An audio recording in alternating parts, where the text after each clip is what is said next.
बिस्मिल्लाहिर्रहमानिर्रहीम। अस्सलामु अलैकुम वरहमतुल्लाहि वबरकातुहू। नाज़रीन, उम्मीद करती हूँ आप सब लोग खैर वाफियत से होंगे।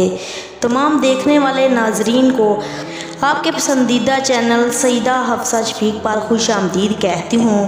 आज का वजीफ़ा उन लोगों के लिए है जो बीमारी, परेशानी, घरेलू उलझन, औलाद की नाफरमानी, शादी की बंदिश, जादू, जिन्नात, बेरोज़गारी, तंगदस्ती, बच्चों का तलीमी मैदान में पीछे रह जाना, नौकरी की बहाली और इसी जैसे दिगर तमाम मसलों के लिए बहुत ही अहम मुजरब वजीफ़ा आपकी खिदमत में लेकर हाज़िर हुई हूँ।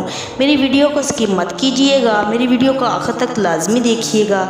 ये एक दरूद पाक का अमल है, करेंगे तो इंशाअल्लाह ज़रूर फ़ायदा होगा। दुरूद शरीफ का अमल है। अल्लाहुम्मा सल्ली अला मुहम्मदिन कमा तुहिब्बु व तर्ज़ा लहू।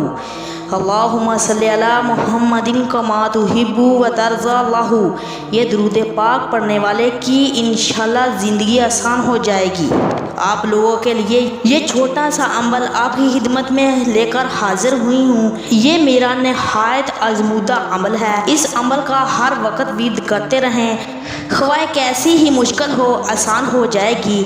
मेरी ज़िंदगी में जो भी मसले या परेशानी आती है, मैं कसरत के साथ ही दुरूद पाक पढ़ती हूँ, मेरा मसला हल हो जाता है। मेरी एक रिश्तेदार थी, उसके घरेलू हालात गुज़श्ता कुछ अरसे से बहुत ज़्यादा ख़राब थे। उसके शोहर ने उसको मारकर घर से निकाल दिया था। अपने वालिदैन के घर में आ गई। उसने मुझे सब कुछ बताया। मैंने उसको ये दुरूद पाक पढ़ने के लिए कहा।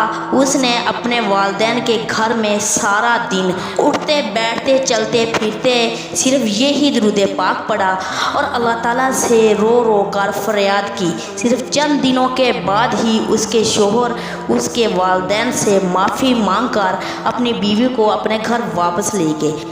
आज वो अपने घर में बहुत खुश है। इसी तरह आप भी इस दुरूद पाक का विद करेंगे तो इंशाल्लाह आपकी हर मुसीबत, हर परेशानी दूर हो जाएगी। नौकरी का मसला है तो नौकरी मिल जाएगी इंशाल्लाह ताला। अगर आपको हमारी वीडियो अच्छी लगी है तो इसको सदका जारिया के तौर पर ज़्यादा से ज़्यादा शेयर करें और मेरे चैनल को सब्सक्राइब करें, क्योंकि मेरी नई आने वाली वीडियो का नोटिफिकेशन आप तक पहुँच सके। जज़ाकल्लाहु खैर।